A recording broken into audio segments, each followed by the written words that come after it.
Huge victory for President Trump, that massive spending and tax cut bill clearing the final hurdle. Severe storms right now threatening the Northeast as millions travel for July 4th, and a juror in the Sean Diddy Combs trial speaks out. First tonight, House Republicans passing that major spending bill. Vote yes on the bill. By the slimmest of votes. President Trump speaking late today, saying the bill gives him more power now than in his first term.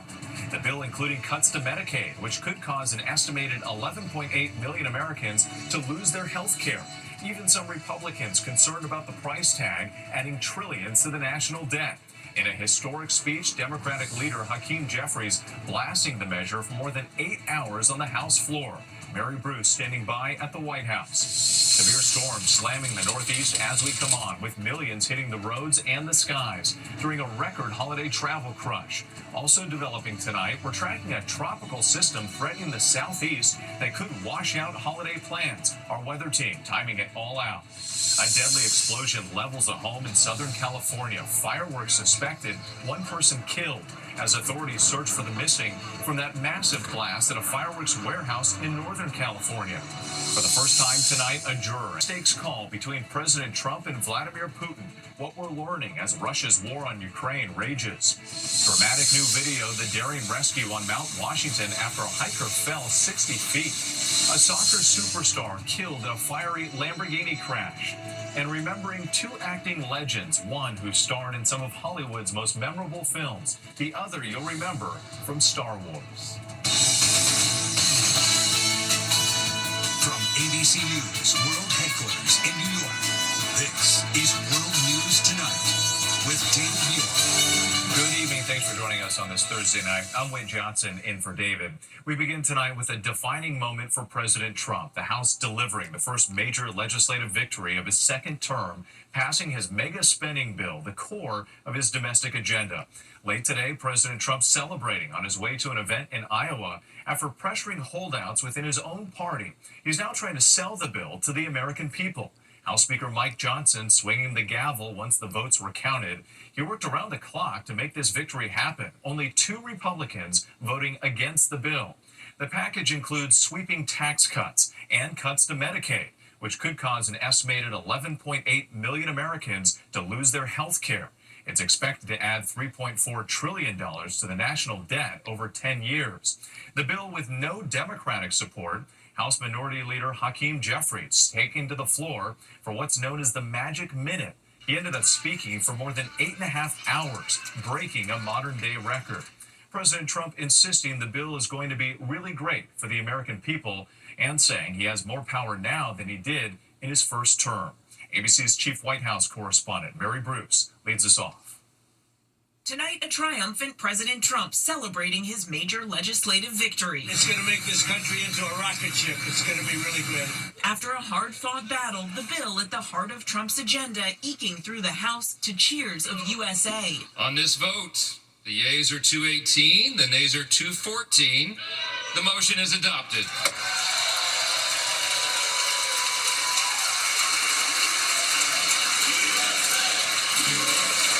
Trump watching closely from the White House, but it did not come easy. The president and the speaker twisting arms and cajoling members of their own party into the early morning hours. Both hardline conservative Republicans and moderates angry that the bill could add $3.4 trillion to the debt over the next decade. And concerned cuts to Medicaid could force an estimated 11.8 million people to lose their insurance. Numbers the White House disputes. It wasn't beautiful enough for me to vote for it. Thomas Massie of Kentucky and Brian Fitzpatrick from a Pennsylvania district carried by Kamala Harris, the only 2 Republicans to vote no. The president personally working the phones and lobbying the other holdouts, even handing out Trump swag and signing autographs for some of them. Yeah, he signed a bunch of stuff. It's cool. To get them on board, the president making assurances and threats, promising to primary anyone who stood in his way. R.J. O'Brien asking what swayed them. We got a package that I think would have turned out better than what we would have gotten had we sent this bill back. But is that caving? If winning is caving? Well, if winning is caving, then I guess we caved.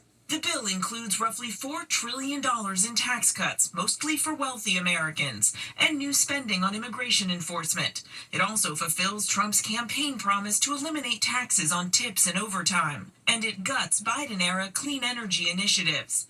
And to pay for it all, the bill making those cuts to Medicaid and reducing food assistance for poor Americans. Democrats united against it. And I'm planning to take my sweet time.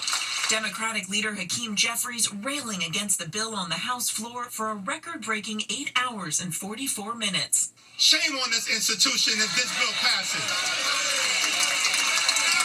That's not America. We're better than this. The president on his way to Iowa tonight to tout his win and sell it to the American people. We covered just about everything. Again, it's the biggest bill ever signed of its kind.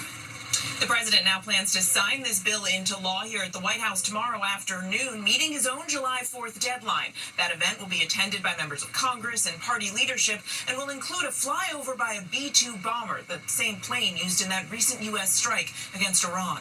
Whit? Mary Bruce at the White House for us. Thank you. Now to those severe storms moving across the Northeast at this hour, with millions traveling for the long July 4th weekend. Heavy rain, damaging winds, large hail, and lightning from New York to Boston. Millions of passengers flying out today. Storms threatening to delay or cancel flights at major airports. More than 72 million people expected to drive or fly over the holiday. Here's ABC's Morgan Norwood. Tonight, severe storms threatening to derail holiday travel for the millions making that last dash for the 4th of July. Tornado sirens sounding near Ithaca, New York. Ground stops issued for a time at several Northeast airports. Damaging wind gusts, the biggest area of concern. Frequent lightning, always an area of concern. The FAA says today is going to be their busiest, with more than 51,000 flights set to take off. Our Stephanie Ramos caught up with Julianne and Amanda, getting an early start at Newark Airport on their way to Key West. We were a little nervous about that delay in United flights at Newark because of the air traffic controllers, but it seems like everything's fixed itself. Roads around New York City today turned to parking lots thanks to gas prices, now 37 cents a gallon lower than last year, according to Gas Buddy. Give yourself about an hour or two ahead of time because there's traffic out there and it's coming. And now that the rush to get away is over, the real gridlock begins. Sunday and Monday will be the worst for drivers. Meanwhile, TSA is anticipating its busiest day on Sunday as well, with nearly 3 million passengers hustling through screening checkpoints. Whit? All right, we'll brace for that. Morgan, thank you. Let's get right to meteorologist Jeff Smith from our New York station WABC. And Jeff, those storms, they're firing up right now. Yeah, and these storms moving into the I-95 corridor at a very inopportune time during the Thursday evening rush, the holiday rush, no matter. And we're talking about storms that are capable of 80-mile-per-hour winds, in some cases large hail, central New Jersey, up in the New York City area, up in parts of Connecticut and Rhode Island as well. That watch goes until 10 p.m. Luckily, this will all be clearing out in time for the 4th of July holiday for the Northeast. Where things will not be clearing out is along the Southeast coast and in Florida in particular. National Hurricane Center flagging a 60% chance for tropical development off of the Florida coast during the next several days. Even if nothing tropical develops, there's still going to be rounds of showers and thunderstorms. Elsewhere across the country, East Coast and West Coast, East Coast other than Florida and West Coast looking nice, a lot of sunshine. The heat is on in the Midwest, Minneapolis to Chicago, 92 and 93 respectively. Maybe some thunderstorms from Montana all the way down to Texas and Witt. Again, here in the Northeast, those storms clearing out should be ideal viewing conditions for the fireworks tomorrow night in the city. We like to hear that. Jeff Smith, thank you. Tonight, firefighters are responding to a string of massive fireworks explosions across the U.S., from California to New Mexico to Massachusetts. One person possibly killed in a house explosion. 7 people still missing in a warehouse blast. Here's ABC's Trevor Ault. Tonight, authorities say fireworks caused this deadly home explosion in Southern California. Firefighters are still working to extinguish the blaze. The blast reportedly happening in the garage of this Simi Valley home. At least one person was killed. It comes as we're seeing new video showing the moment a fireworks warehouse exploded Tuesday, rocking a rural town outside Sacramento. 7 people remain unaccounted for. Sienna Ruiz says her boyfriend Jesus, along with his 2 brothers, were all working inside at the time. One of those brothers, Junior Melendez, a father of a young child, seen here. Ruiz says it was her boyfriend's first day on the job. I'm just praying to God some way, somehow, that, that they're okay. The 2 are also expecting their first child. Investigators are using unmanned aircrafts to survey the rubble from a distance. We cannot move forward and risk any more injury to anyone else on this scene. And there's been several other fireworks incidents ahead of July 4th. On Cape Cod, video shows the moment a fireworks display prematurely exploded at a country club, injuring 4 people. And authorities say fireworks caused this fiery house explosion in Albuquerque, leaving 2 people with burns. And we have received a statement from the company in that fireworks warehouse explosion. They say our hearts and thoughts are with those we lost, and they are cooperating with the investigation. Trevor Ault, thank you. And on the eve of the July 4th holiday, authorities are on high alert. The FBI warning about the potential of lone wolf terror attacks in the U.S. Here's our Chief Justice correspondent, Pierre Thomas. Tonight, the nation's police on high alert. Increasing security in the air, on the streets, and the waterways. The FBI and Homeland Security warns the potential for lone wolf attacks on Independence Day. We continue to operate in a heightened threat environment due to tensions overseas and across the country. New bulletins reveal authorities are concerned that lone wolf attackers might conduct mass shootings or use cars or even drones as weapons. The threats posed by weaponized drones are real and growing. Authorities reacting to a stunning pace of high-profile attacks in recent months. Be vigilant, hyper-vigilant, if you will. If you see something, say something. While no specific plot has been identified, authorities simply are taking no chances. Pierre Thomas, thank you. Now to the first journey, the Trump administration now sending 200 Marines to Florida to help federal immigration enforcement officers there. The Pentagon says it's part of the plan to deploy 700 troops to Florida, Louisiana, and Texas. About 100 National Guard members have already been assigned to the newly opened detention center in Florida that officials are calling Alligator Alcatraz. ICE agents also arresting a well-known Mexican boxer, Julio Cesar Chavez Jr., for allegedly being in the U.S. illegally. The Department of Homeland Security says he has ties to a Mexican drug cartel and will be deported. It comes just days after his fight with Jake Paul. Now to that high-stakes call between President Trump and Vladimir Putin, the Russian leader rejecting a ceasefire in Ukraine. President Trump is set to speak with President Zelensky tomorrow. All of this coming after the Trump administration suspended shipments of some key weapons to Ukraine, including vital air defense. Here's ABC's Tom Sufi Burridge. Tonight, dramatic video circulating online capturing another deadly Russian assault on Ukraine. 2 killed and dozens injured in Poltava. It comes as President Trump and Vladimir Putin held a high-stakes call today, Putin doubling down, telling Trump, according to the Kremlin, that Russia will not retreat from its war aims, an indication Russian forces could expand their offensive this summer. Late today, President Trump weighing in. No, I didn't make any progress with him today at all. More than 3 years after Russia's invasion, Trump's repeated attempts to broker a ceasefire have so far failed to bring the conflict to an end. At such a critical moment in the war, Russia welcoming news the US has halted shipments of some vital weapons to Ukraine.